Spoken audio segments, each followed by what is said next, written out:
Hello and welcome to the morning after show presented by Underdog Fantasy Sports. My name is Joshua Reimer. I am joined by none other than Jared Block. Jared, how you doing today?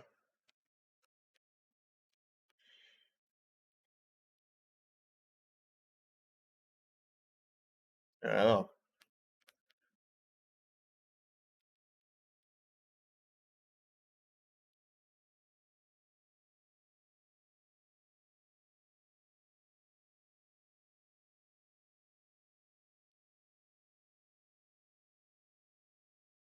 yeah, I forgot about that. That's going to be a fun little challenge for you tonight.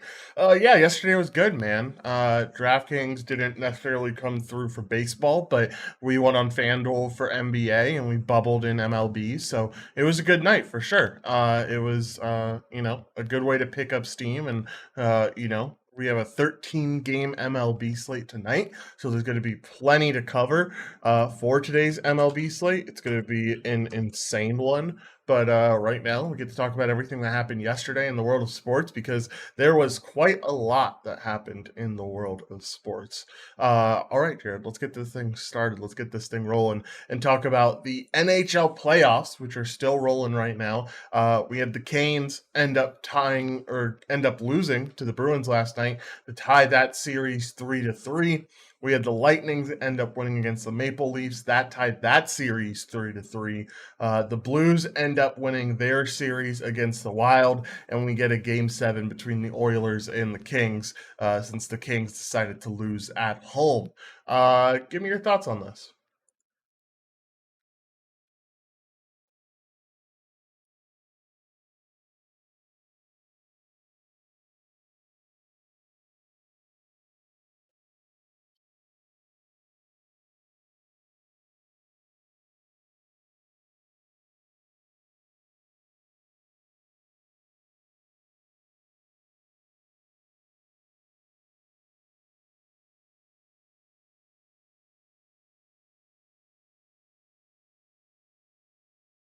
Yeah, I wish they would do what the NBA did with that, like with the scheduling where they're kind of skipping a day that way so they can have like three game sevens on one day.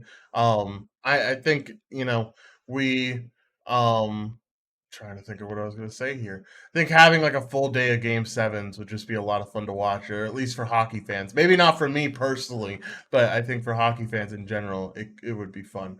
Um, all right. My mic's muted, Josh. Yeah, So you're good now. I got you. I got you covered.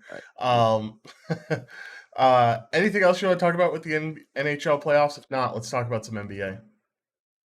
no, all good here. Perfect. Let's talk about the two NBA games that went on last night. We had the Heat facing off against the 76ers. We have the Suns facing off against the Mavericks. I had a hot take, said that both of these series were going to go to game seven. One of them did, but not both of them. Heat showed out. They were absolutely dominant against the 76ers. It looked like this game was going to stay close for the whole first half, and then we kind of saw the Heat start pulling away. And before long, this Heat team ended up dominating and is now advancing to the Eastern Conference Finals. What? There's a whole bunch of questions that I have, and I feel like everyone's question last night is, what do you do with James Harden now? He played 43 minutes. His stat line was 11 points, 9 assists, and 4 rebounds, Jared. That is not what you want to see from the guy who is your superstar player. He didn't even score the second most points on his team. He scored the fifth most points on his team. Yep. Shake Milton, Tyrese Maxey, Joel Embiid, and Tobias Harris all outscored James Harden in this game. Um, Man, I don't know. Like where are we at with the James Harden era right now? Because it does not look good. Right. I mean, so just to back things up with Tad, the Heat. I mean, they were in control in the second half, obviously, but in the first half, it did seem like Philly was giving a last ditch effort of sorts, and I kind of had the feeling coming in that Jimmy Butler knew that this was his time to take the series. They let. I personally think that they let the game previous go a little bit too much, and they kind of just, like I said, were playing with their food throughout the series. I personally, I think that Butler had been like I without with Embiid being hurt, Butler was the best player in the series, and he just continued to show up and was able to prove that he can take his team now. Miami Heat being to the Eastern Conference Finals 2 out of the last 3 seasons. There are so many question marks for the Sixers, and it's explained pretty much by the box score alone. There's this little ticker thing on sports or on ESPN where it says Shake Milton is the top performer for this Sixers team, and that's Yikes. really all that needs to be answered. Like that literally answers all of your questions. Now, how they take care of that, I'm not sure. They're probably going to get a new head coach. I would assume there will be some guys let go in the front office. Joel Embiid's going to have some time to get healthy again, but he, went through another season of injuries. Obviously, the orbital fracture and playing through was very impressive and unfortunate, especially like in the closeout game of that Raptors series that wasn't even close in that game. But he was still playing through a UCL tear. He still had some ups and downs throughout the season in terms of staying healthy, and I don't know. It's just he's going to be okay, but do you even question at the starting point of saying like, yes, it's a James Harden problem, but is Embiid to blame at all here?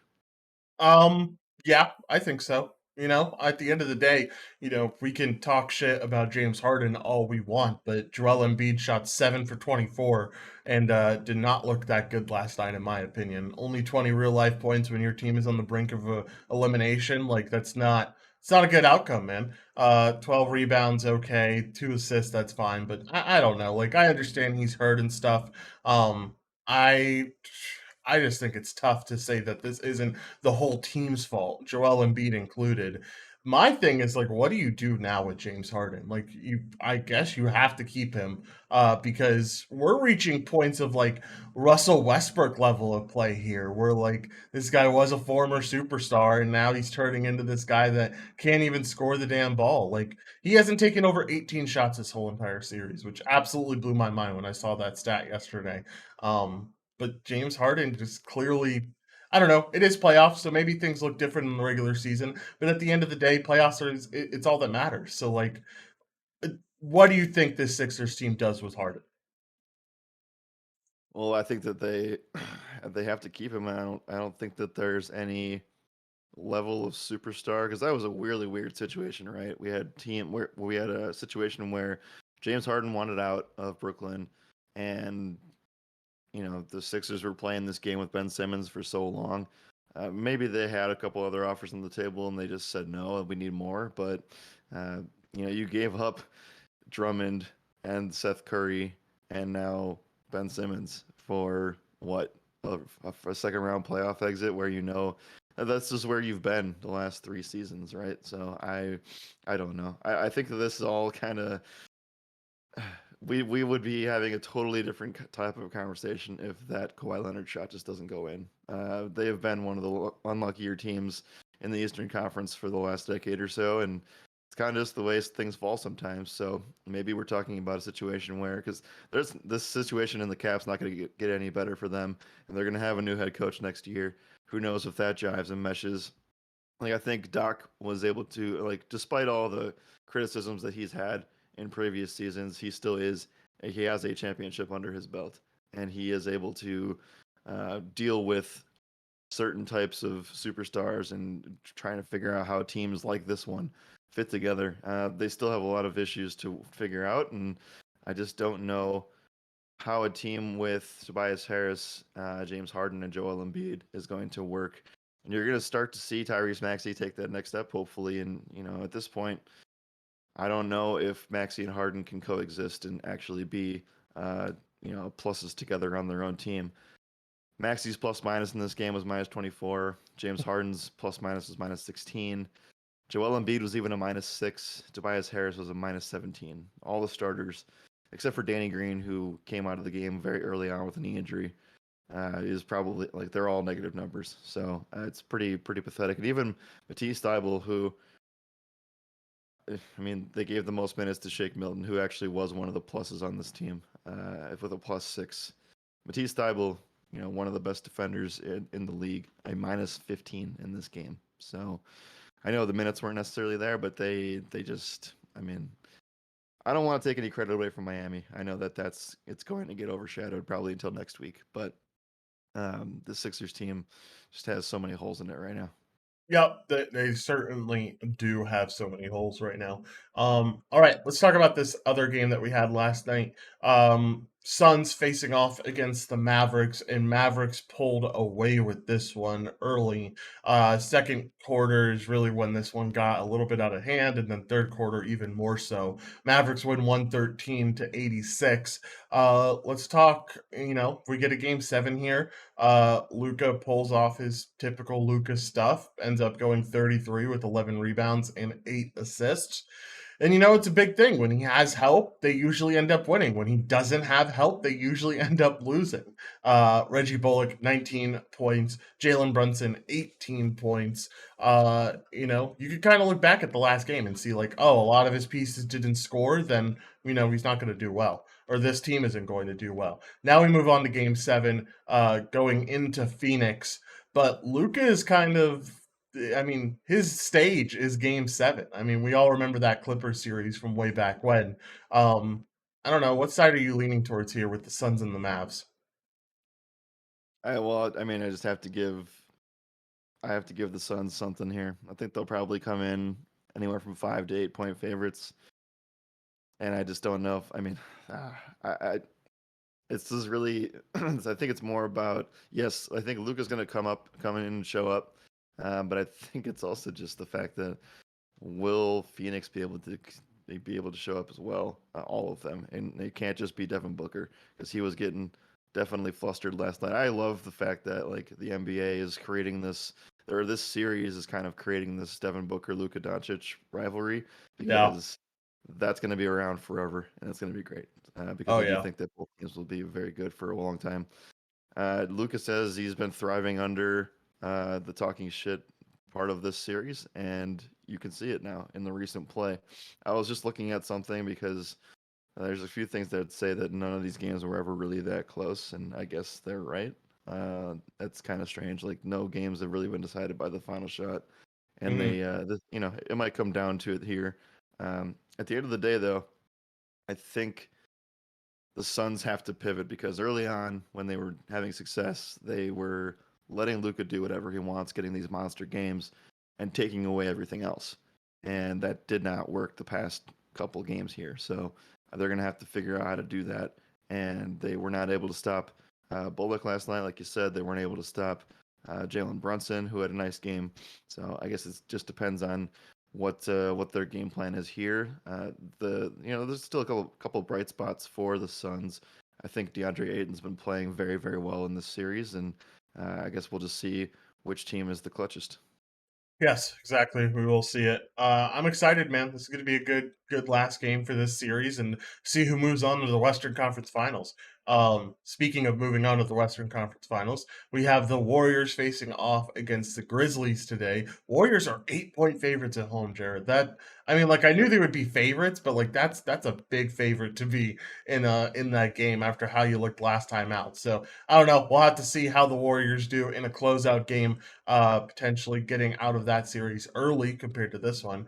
And then, like you said, Bucks versus Celtics. Bucks have a chance to close out that series, but we'll have to see how that goes. I know you're pretty excited for that game. I'm excited to watch both of these games. Yep. By the way, we do have the Phoenix odds for Sunday. Game 7, Phoenix is 6 point favorites at home. Almost like you knew what you were talking about when you said between 5 and 8. Nailed it there.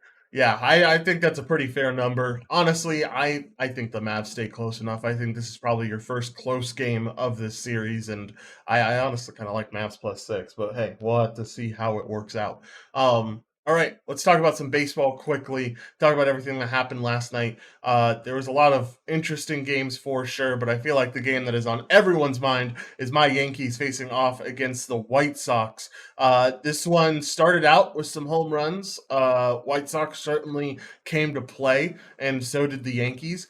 We saw Stanton have 2 home runs early on Yeah. throughout this game. Yeah. The score was, oh gosh, what was the exact score when this all started? I think it was 7-7, wasn't it? Yes, it was. It was 7-7 coming Yep. into the 8th inning, and the Yankees said that this game is mine and ended up stealing this one. Absolutely blew up in the 8th inning with 7 runs for this Yankees team. Um, I mean, like, everyone looked amazing. Judge hit a home run in that 7th inning. He had a double earlier that scored 2. Just everything looks so good for this Yankees team right now. Give me your thoughts on the Yankees side, and then we can talk about the White Sox. This has to be a Joe Kelly spot, right? Like this has to be Yeah, there's like vengeance here of some kind. So I yeah. don't know. Uh, yeah, I mean, they literally just blew the doors open. I can't really say much more than that.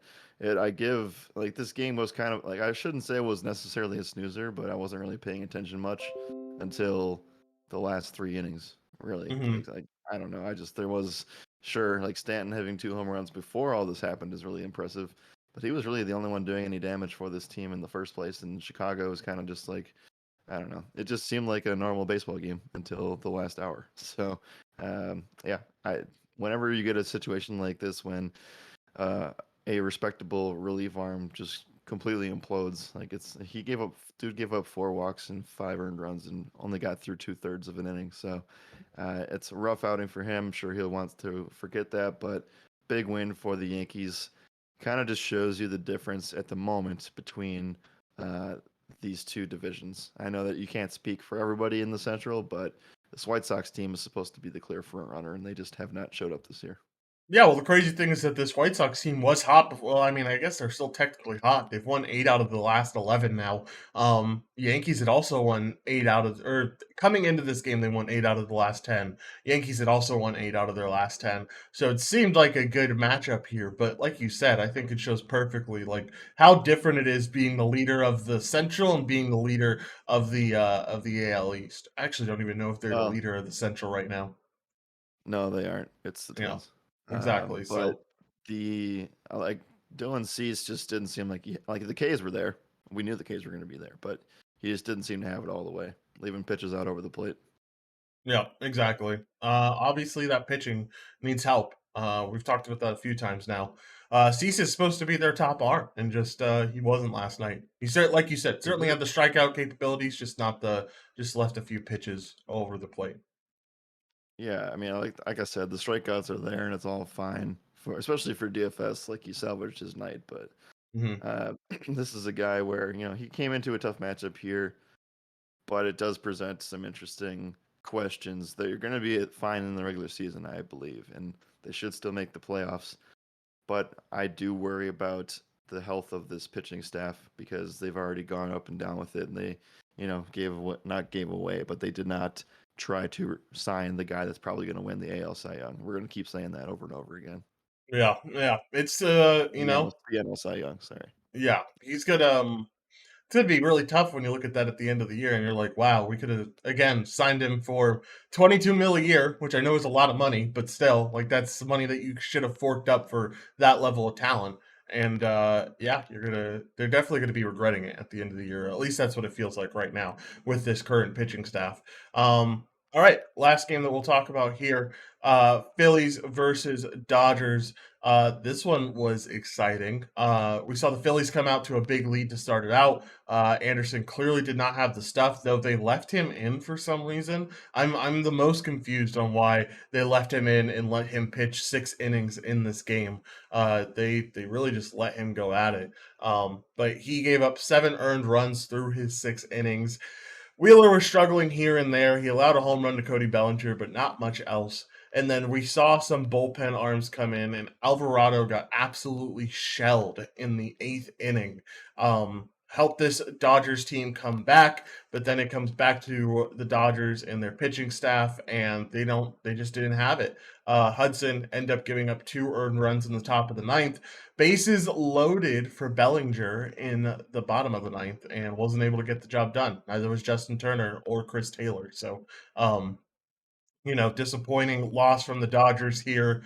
What are your thoughts on this game? And, this Dodger team now losing 3 out of the last 4, and 2 of those were to the Pirates. Yeah, I think they're just going through a stretch right now. Really sloppy on the defensive side for the Dodgers today. Pitching wasn't all there either, but again, at the end of the day, they still have the strongest roster, so I think they'll be all right. But yeah, I can't say. I don't know if this is as bad as the Dodgers season is going to get. I think they'll be okay. Yeah, I can get behind that take. Certainly is going to be an interesting game coming into today. One thing that we did learn is that Bryce Harper is going to be playing DH for a little bit, 4 weeks exactly since they have shut him down from throwing due to a tear in his UCL. Man, unfortunate for Bryce Harper. But what does this mean for this Phillies team? You know, you're kind of forced now to play a instead of using that DH role on a good bat on your team, you're kind of forced to play a guy like Roman Quinn or Odubel Herrera instead at that center field spot. And I don't know, I feel like that's a detriment to the team overall. It probably will be over time. 4 weeks is a long time to have that be a thing, and you're going to see that probably affect their K rate, and maybe they'll try to hide it a little bit. But I don't know. It's weird, but it's also ironic because he hit a home run last night, lefty on lefty. It doesn't seem to be bothering him with his swing too much. Yeah, exactly. Life of Goosey said doesn't stop him from hitting dingers. SMH. Yeah, it certainly did Yeah, not I stop him was last night. it was tilting because they said that, and then I had Tyler Anderson, so Ugh, that wasn't a relief. It was like back to back. It was like they talked about it on the broadcast, and then he goes yard, and I was like, oh, of course, the only guy that rough. actually doesn't make sense. Yeah. Yeah, rough day indeed. All right. Anything else that you want to talk about from the MLB side? And if not, we can move on to the dog days of spring. No, we can move on. Gotta talk about these games tonight. I think I'm gonna try to go NBA again.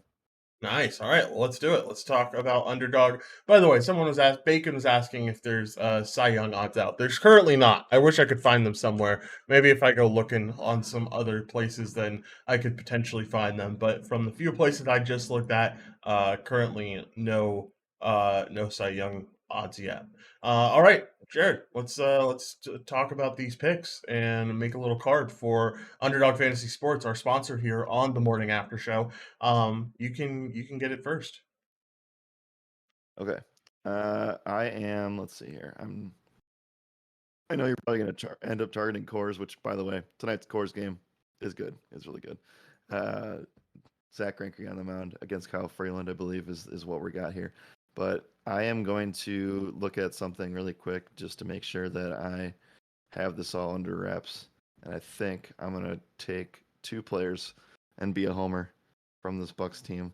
For sure. Um, this is kind of sweaty. Okay, maybe just one. I was gonna. So I've been trying to follow the Pat Connaughton thing, and I don't know if you remember this, but he grew up outside of Boston, so he plays well in the Garden, and he was able to seal those two free throws at the end of the game the other day.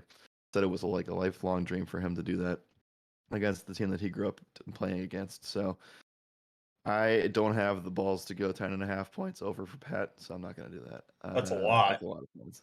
Yeah. If it was like eight, I'd feel a lot more comfortable. But I'm gonna go with something that has repeatedly worked this entire series outside of one game, and I'm gonna go over Drew Holiday points, 21.5. He scored 21 or more points in five of the six games so far this year. So over on Nice. 21.5 points.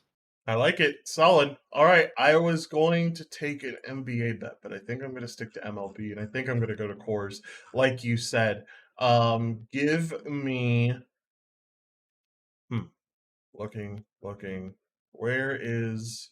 Do they not? Oh, there he is. CJ Crone over 1.5 total bases. Crone has treated us really well recently in Corns, and we know that Greinke is reverse splits, so Crone should have quite a day here in Corns. So happy to go the CJ Crone route and call it a day. Yeah, you could take over on Crone, over on Connor Joe, over on Randall Grichuk. Where's the other righties?